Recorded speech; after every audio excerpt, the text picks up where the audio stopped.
বাবা বাবা বাহ, এ কদিনই সব মাছগুলো বেশ বড় হয়ে গেছে। এবার মনে হয় বেশ ভালোই লাভ হবে।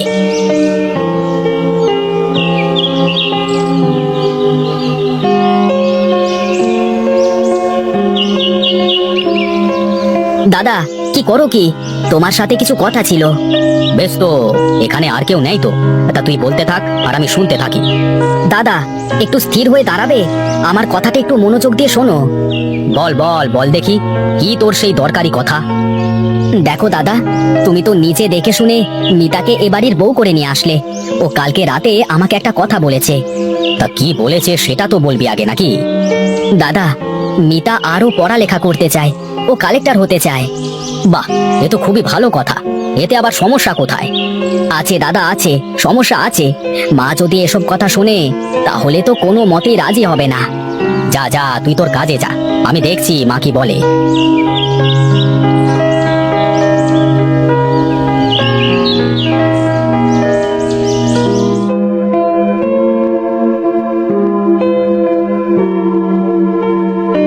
মা, এই নেন আপনার চা। তোমার চায়ের কোনো জুড়ি হয় না বৌমা, তোমার হাতে না জাদু আছে। তা বড় লোকের বেটি কি ঘুম থেকে উঠেছে? না মা, ঘুমোচ্ছে এখনো। দেখি, আমি গিয়ে দেখে দিচ্ছি। দেখো বৌমা, বেশি লাই দিয়ে ফেলো না, তাহলে কিন্তু শেষে তোমাকেই পস্তাতে হবে। কি যে বলেন না মা, নতুন এসেছে, থাকতে থাকতে এই বাড়ির সমস্ত নিয়ম কানুন জেনে যাবে। আর আপনি চিন্তা করেন না তো, আমি তো আছি।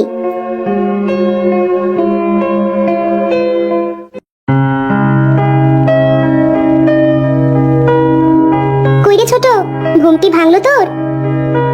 এই মা, কত বেলা হয়ে গেছে। চলো দিদি, আমি তোমার সাথে রান্নাঘরে যাচ্ছি। আরে না না, এত তাড়াহুড়ো করার কিছুই নেই, আমি সব কাজ সেরে ফেলেছি। এখন হাত মুখ ধুয়ে খেতে আয়। দিদি, আমার কাছে এসে একটু বসো না।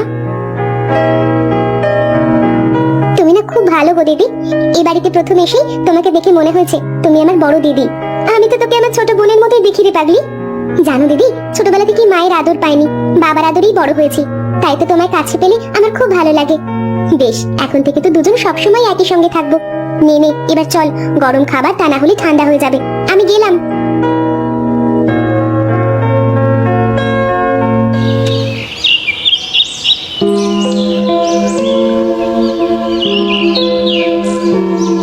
কিছু বলবে নাকি ছোট বৌমা?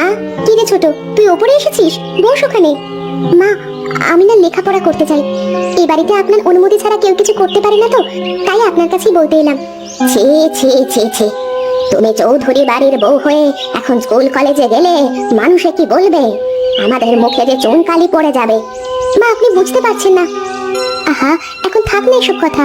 ছোট, যা তুই নিচের ঘরে যা, তোর দাদা বাড়িতে আসলে তারপরে কথা হবে। তুই এখন যা। বড় বৌমা, তুমি ছোট বৌমাকে বেশি লাই দিও না। তুমি তো জানো আজকালকার ছেলে মেয়ে পড়তে যাওয়ার নাম করে কলেজে গিয়ে যদি অন্য কিছু। ছি ছি ছি ছি ছি। মা, আপনার কোথাও ভুল হচ্ছে। মিতা ওরকম মেয়ে নয়, আপনি মিতাকে বিশ্বাস করতে পারেন। তুমি আর ওর হয়ে সাফাই গাইতে এসো না তো। যাও, তুমি নিচে গিয়ে আমার জন্য বেগুনের পাস্তুরি করে দাও। আর হ্যাঁ, ওই বড় লোকের বেটিকে বলে দিও রাতে আমার জন্য যেন ইলিশ মাছ রান্না করে। ঠিক আছে মা, তাহলে এখন আমি নিচে যাই।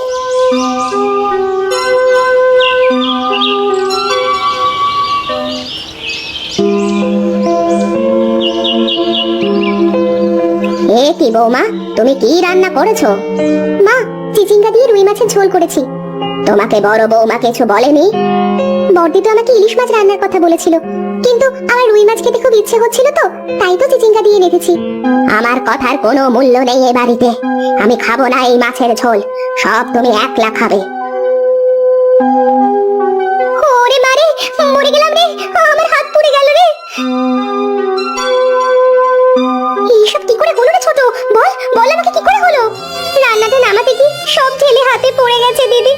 একটু সাবধানে কাজ করবি না? আমাকে বলতে তো পারতি, আমি নামিয়ে দিতাম। হাতটা তো পুরো একদম পুড়ে গেছে, এখনই তো হাসপাতালে নিয়ে যেতে হবে।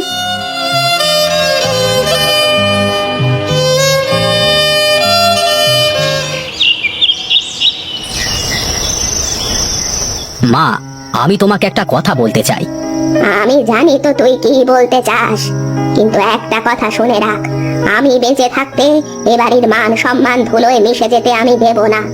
মা তুমি বুঝতে পারছো না, এখানে বাড়ির মান সম্মানের কথা আসলো কোথা থেকে?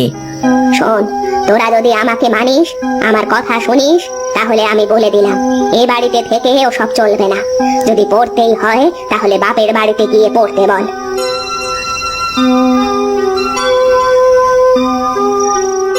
চুপ কর পাগলি, আমরা তো আছি, তোর দাদা আছে, যেভাবেই হোক একটা না একটা ব্যবস্থা ঠিক করে দেবে।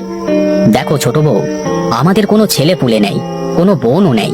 আমি কিন্তু তোমাকে আমার ছোট্ট বোনের মতো করে দেখি, তাই তোমার স্বপ্ন মানে আমাদেরও সকলের স্বপ্ন। না দাদা, মায়ের মনে কষ্ট দিয়ে আমি কিছুই করতে চাই না। প্রয়োজনে আমি আমার রুই মাছ খাওয়া বন্ধ করে দেব, প্রয়োজনে মায়ের পছন্দে শুধু ইলিশই খাবো। দেখো দেখো ছোটদের মতো কিভাবে কাঁদে।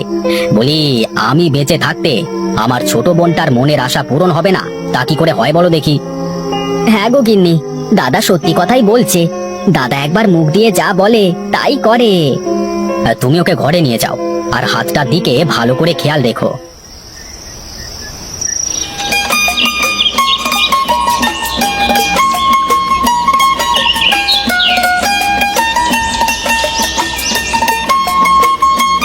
আমি জানতাম দাদা তুমি ওর কথা রাখবে, কিন্তু মায়ের মনে কষ্ট দিয়ে কি এসব করা ঠিক হলো?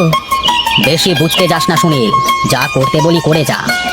বেশ, আমার আর কিসের চিন্তা, চলো যাই, আমাদের আবার আড়তে যেতে দেরি হয়ে যাচ্ছে। আচ্ছা দাদা, আমাদের এত বড় ব্যবসা, এত বড় বাড়ি, সবকিছু থাকতে আবার কেন ওকে চাকরি করতে হবে? প্রত্যেকটা মানুষেরই কিছু না কিছু ইচ্ছে থাকে, ওরও তেমনই ইচ্ছে হয়তো বা। আমাদেরও তো কোনো কিছুর অভাব নেই, তাহলে করুক না যা ইচ্ছে। তুমিও যেমন, বৌদিও তেমন। সত্যি তোমাদের কোনো জুড়ি হয় না। পরের জন্মে আমি তোমার আর বৌদির ছেলে হয়ে জন্ম নিতে চাই। কি গো রামু কাকা, তুমি এভাবে হাঁপাচ্ছ কেন? কি হয়েছে? সর্বনাশ হয়ে গেছে বাবা, সর্বনাশ হয়ে গেছে।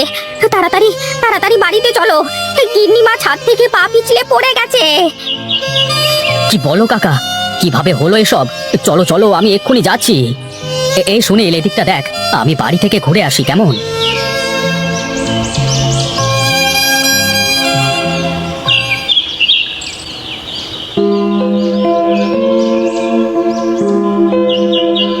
এই নে ছোট, এই গরম পানি দিয়ে সুন্দর করে মায়ের সব শরীরটা মুছিয়ে দে।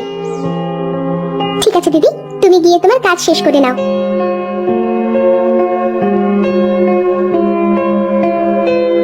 কি হয়েছে মা তোমার? ও মা, বলো না কি হয়েছে তোমার, কিভাবে হলো এসব? ও কিছু না রে বাবা, ওই একটু সিঁড়ি থেকে পড়ে গেছি। আমি তাহলে বাইরে আমার কাজে যাই। দেখেছো মা, ছোট বউ তোমার কেমন যত্ন করছে। বড় বউ তো কাজে ব্যস্ত, ছোট বউ যদি না থাকতো তাহলে তোমাকে কে সেবা করতো বলো? যাই বলিস না কেন, যে আমার কথার বাইরে গিয়ে কিছু করবে তার সাথে আমার কোনো সম্পর্ক থাকবে না। বুঝলে মা, আর দুদিন পরে কিন্তু তুমি তোমার ছোট বৌমাকে নিয়ে গর্ব করবে। সেদিন আসার আগে যেন আমার মরণ হয়।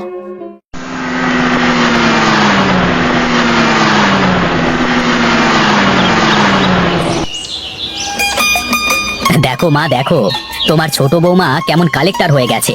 গায়ের লোকজন সবাই কত সম্মান করছে, থানা পুলিশ সব কিন্তু এখন তোমার ছোট বৌমার কথা মতো চলবে।